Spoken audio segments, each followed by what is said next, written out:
Yeah, these are the two that are really fat and gross.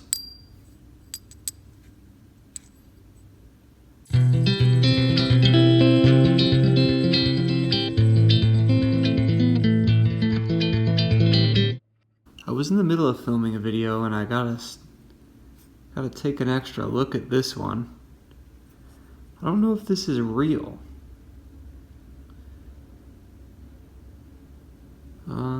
So yeah, I guess we'll do some tests and see. The first thing I noticed is I was basically talking about this little pile here. This pile. These are they're just generic silver 1 ounce rounds. This one is unfortunate that it was kind of mistreated because it could have a good premium on them. But the rest of these are just normal generic rounds. And they look gross, so I was gonna do I was gonna dip these and basically make them all shiny and stuff so that they kind of blended in a little bit more with this other generic that I have. I have 190 ounces of just these Buffaloes, and yeah, I kind of like how just crazy white they are, and it makes it really easy to sell in the future. It's just, here's a tube of perfectly blast white generics. Anyways, I like that. And I do like vintage silver, but none of this stuff is vintage. It's just kind of gross looking. But anyway, I was looking at these, and here's 8 of them, right? But then here was number 9, which is really fat and short. And then here was number 10, which is also fat and short. Yeah. So I'm interested in how real these are. This one to me looks real. And these are from Rarities Mint. I guess I've never had anything from them before, but they are the same dimensions. And I've never bought a fake before. And maybe these are fake, maybe they're not. But I guess I'm going to do a couple tests to see if they're fake. They look real. They don't sound real though. The pitch is really high.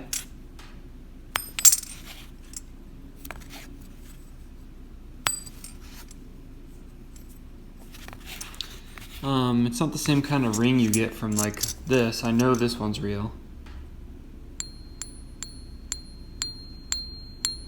Okay, you hear that?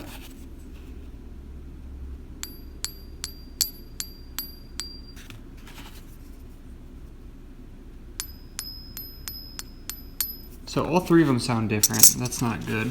But let's, I guess, get a scale. See if they weigh correctly, but... okay. 1 sec, we'll be right back. Jeez. Let's put the magnet on here and see if it slides like silver. It does.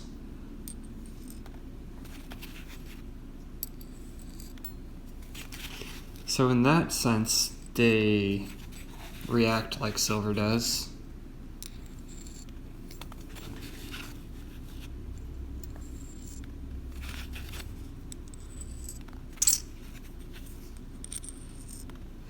So, but all that really tells us is that they are at least plated with silver. Let me get a scale. This is a totally different video than I planned on doing.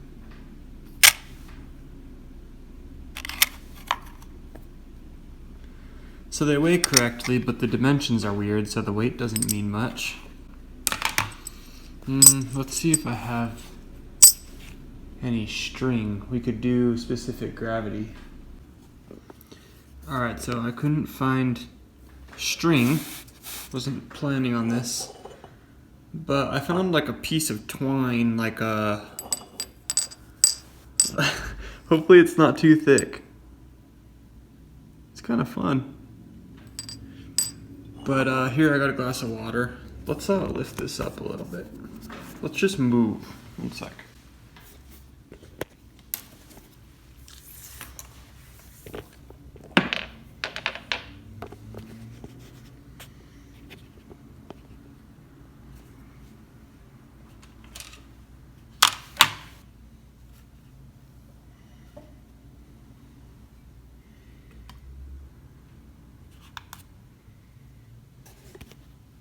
Alright, so yeah, I guess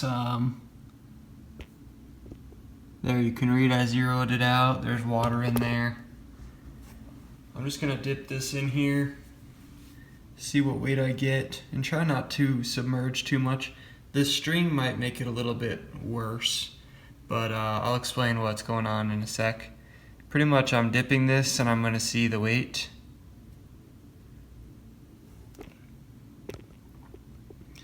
Make sure it doesn't touch anything. And you can see I'm around, what, 3.7 or so? 3.7 grams. We weighed it already and saw that it was 31 grams total. So 31 divided by 3.7.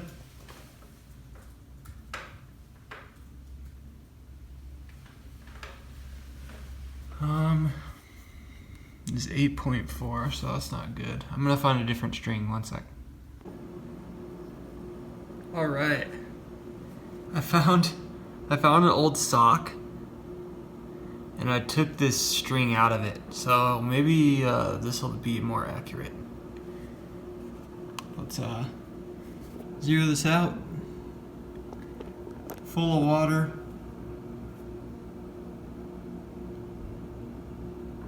Oh, way better. Ooh, I was panicking for a sec. I thought I had some fake silver. But here, it will never settle because it's moving and it's water and stuff, but you can see it's 3. Alright. What a tricky little coin.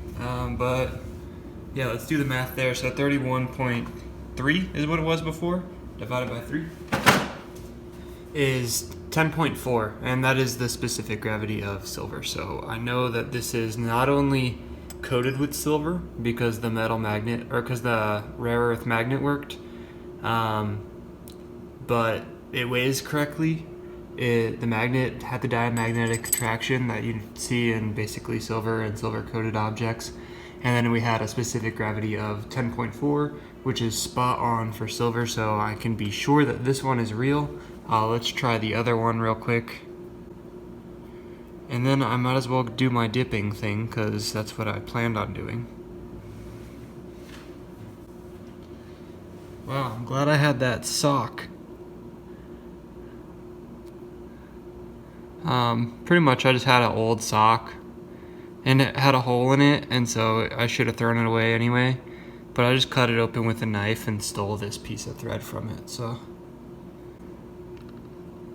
It was a lot of work though to get that thread, so I want to reuse this one. This one doesn't have the grooves on the, or the reeded edge, so it's kind of hard to grip, but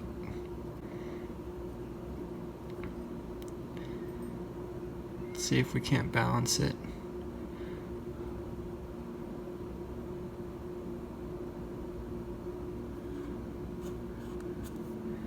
Zero the balance. Alright, 3. Finally. 31 divided by 3.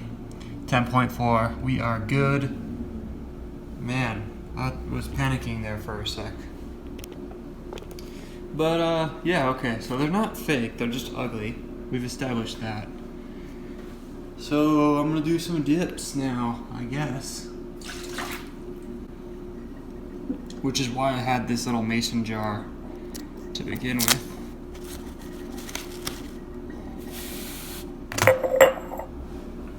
So yeah, I've never used this stuff before, but this is what I was planning on doing today. Wipe, rinse, and done. Okay. Yeah, this stuff looks sketchy. I might want to do this outside. Alright, I'm gonna go outside. Be right back.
I'm gonna be honest. That is nothing. I will never do that again.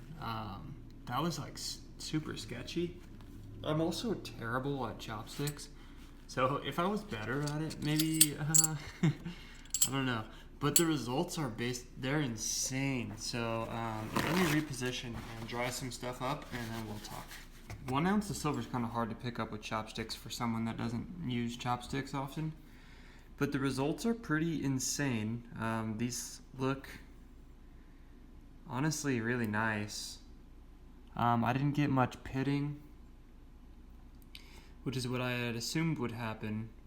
But whatever chemical reaction's going on in there is super fast. Pretty scary. But overall, I like the way these look, and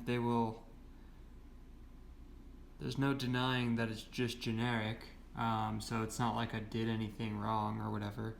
But holy cow, the difference is insane. Let's look at, this is one of those ones I thought was fake. And it is so cleaned up, it's crazy. Here's the other one. This is another one of those ones I thought was fake.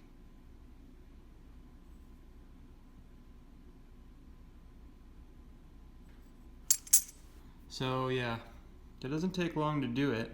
You should be safe when you're doing it though. You should probably have gloves on. I didn't have any gloves. I also spilled a little bit, so I had to go do an emergency cleanup because I don't want that ruining my, you know, my area, you know, my ground. I don't know how to. Look how different it is. It's so much different. But these are beautiful. The Engelhard turned out like trash, but I think I could clean this up with some soap and water.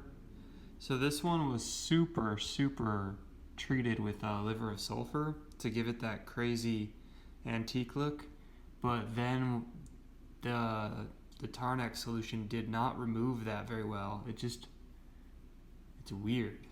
It almost looks worse now. That's a wasted coin. This one's awesome. Yeah, 1975. This is a vintage one. Probably shouldn't have cleaned it, but this is the only one that I feel bad about cleaning. And then these are just the trade units. These don't have a date on them, and they're often sold at spot price, or not at spot price, but at normal generic price, so that doesn't matter to me.